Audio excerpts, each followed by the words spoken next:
ආයිබෝවන් සුබ උදෑසනක්. ඔන්න අපි අද හදන්න යන්නේ ඔයාලට අලුතෙන්ම හදාගන්න පුළුවන් මේ පොඩි කට්ටියටත් කන්න පුළුවන් විදිහට රොටි අපි කනවනේ. ඒ රොටිය කාදී විශේෂ විදිහට කියන්නේ අලුත් විදිහට රොටියක් කන්න. මම හදාගත්තා ඒකට මේ කොස් තම්බලා තියෙනවා. කොස් තම්බලා කොස් ටිකක් පොඩි කරගත්තා. නේ කොස් ටිකක් පොඩි කරගත්තා. ඊට පස්සේ පොල් තියෙනවා. කැරට් ටිකක් ගත්තා. මේ ග්‍රේට් කරගත්තා. ඊට පස්සේ ලුණු ටිකක් කපා ගත්තා. කරපිංචා ටිකක් කපා ගත්තා. සුදු ලුණු ටිකක් කපා ගත්තා. ඊට අමතරව තියෙනවා මේ පාන් පිටි තියෙනවා. හරිද? ඊට පස්සේ අපිට මේකට අවශ්‍ය වෙනවා ලුණු ටිකක් දා ගන්නවා. සැර අඩුවෙන් හදන්නේ සැර නැතුව. ඉතින් අපි ඔන්න දැන් රොටිය හදා ගන්න යනවා. මේ විදිහට ඉස්සෙල්ලා මේක දා ගන්නවා. පොල් ටික දා ගන්නවා. සුදු ලුණු ටිකක් දා ගන්නවා. කැරට් ටිකක් දා ගන්නවා. ලුණු ටික බී කපාගත්ත පොඩියට කපාගත්ත බී ලුණු ටික කරපිංචා ටික සේරම මේකට දා ගන්නවා. දාලා අපි මේකට අවශ්‍ය පමණ ලුණු දා ගන්නවා අවශ්‍ය පමණ.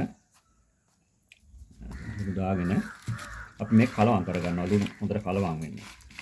ඊට පස්සේ අපි මේකට එකතු කර ගන්නවා මෙන්න මේ තම්බලා පොඩි කරගත්ත කොස් ටික. හරිද? කොස් ටික දාලා අපි මේක හොඳට පොඩි අනවා අනාගන්න ටිකක් කලවම් කර ගන්න හොඳට. ඊට පස්සේ මේකට අපි දා ගන්නවා පාන් පිටි ටික දාගෙන හොඳට මෙහෙම අනා ගන්නවා. හරිද? හොඳට කලවම් කර ගන්නවා.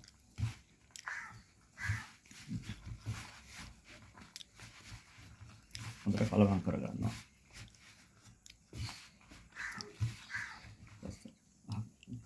අගරල්ලා යල්ලන් වරගන්න. අගරල්ලා. දැන් අපි අනලා ඉවර වෙලා මේ ගත්ත පිටි කුඩිය. හරිද? අපි ඊට පස්සේ මේකට පිටි සල්පයක් දාලා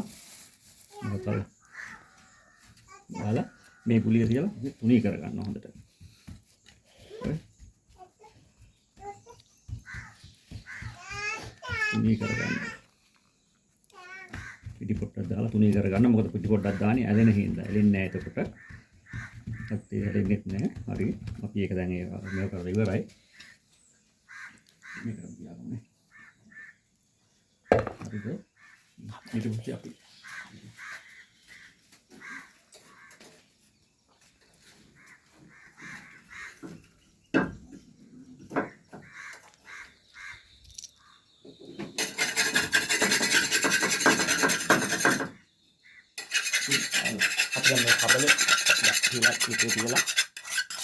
අපි මේක දැන් පොඩි උච්ච ගන්න යන්නේ.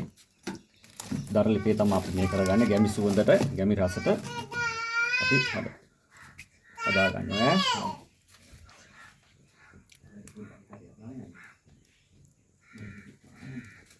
ඔව් අපි හදාගත්ත රොටිය මෙන්න.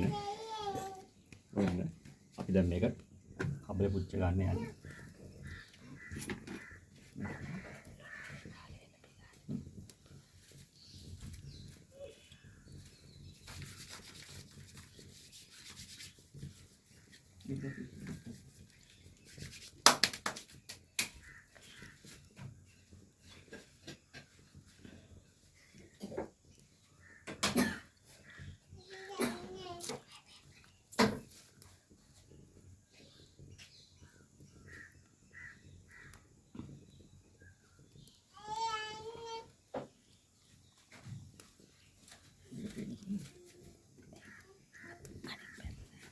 දැන් අපි බලනවා ඇද්ද කියලා. තව ටිකක් මදි.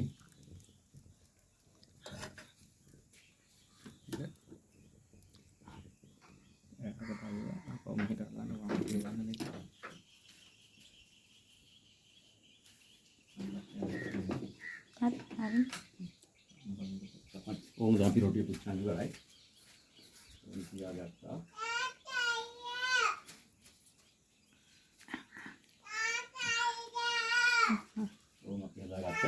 කොස් රොටිය. කොස් දාලා හදාගත්ත උදේට කන්න තමයි අපි මේක හදාගත්තේ පොඩි කට්ටියට ලොකු කට්ටියට මේ ලුණු මිසක් අපි හදාගත්තා. කාලබල් පොඩ. නියමයි. ස්තුතියි ඉතින්